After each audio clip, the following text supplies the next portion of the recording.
નમસ્કાર ખેડૂત મિત્રો, હું છું મકવાણા અશોક આશીર્વાદ સીડ્સમાંથી. આ આશીર્વાદ સીડ્સ અમદાવાદની કંપની છે. આપણે સૌરાષ્ટ્ર કચ્છને લગતા બધા મોટા ભાગના પાક તો ઉત્પાદન કરે છે, એનું પ્રોડક્શન કરે છે, માર્કેટિંગ કરે છે અને ડેવલપમેન્ટ કરે છે. દરેકે દરેક ડેવલપમેન્ટ સંભાળતી કંપની છે. હવે એની અંદર કપાસ છે, બાજરી છે, તલ છે, એરંડા છે, રાયડો છે, ધાણા ધાણી છે અને એનો એક પ્રમુખ પાક છે જીરું, જે આપણે હાલમાં જીરાના એક ફિલ્ડ ઉપર આપણે બેઠા છીએ. એમાં કંપની બે જીરાની વેરાયટીઓ બનાવે છે, વરદાન 4 અને વિરાટ 5. એમાંનું આજ છે આપણે વિઝિટ જે પ્લોટની કરી છે એ વિરાટ 5 છે અને આપણી સાથે ખેડૂત છે.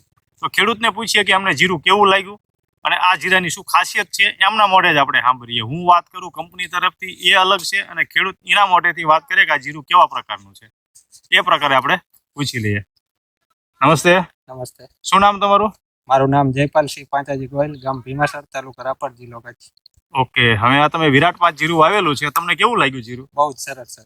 હા, ઉગવામાં કેવું રહ્યું જીરું? ઉગવામાં પણ સારું છે અને પાછું સર એક પિયતમાં પણ 50 થી 70% જેવું દેખાય છે. એક પિયતની અંદર 50 થી 70% જીરું ઉગે, જર્મિનેશન આવી ગયું. બરાબર. અને આ જીરું જ્યારથી ઉગ્યું ત્યારથી તમને છોડ આમ જોવામાં કેવો લાગતો હતો? જોવામાં બહુ સરસ. સરસ, આમ નીચેથી ડાળી પડે, ફૂલાય એવો. બરાબર છે. અને આ માનો કે આપણે જીરાની અંદર દાણા બેસવાની પ્રક્રિયા છે, બીજા જીરાના મુકાબલે તમને કેવી લાગે છે? દાણા પણ ભરાવદાર છે અને ફૂમકામાં દાણા 40 થી 45 જેવા છે.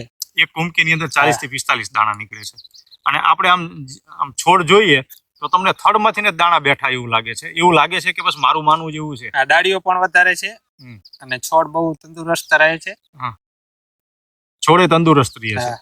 બરાબર. તો સરેરાશ આમાં ઉત્પાદનમાં બીજા વેરાયટીના મુકાબલે તમે જે જીરા જોવા જતા હોય, પાયે પાડોશીના હોય કે અથવા તો તમે બીજી કંપનીનું વાયુ, એમાં બે જીરાની આમ સરખામણી કરીએ તો કયું જીરું તમને આમ? ઉત્પાદનમાં સર અત્યારે અમારું માનવું તો એવું છે કે વિરાટ જ વધે.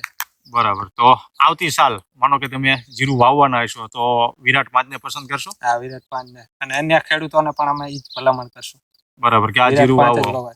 બરાબર. ઓકે, ધન્યવાદ. ધન્યવાદ. Thank you.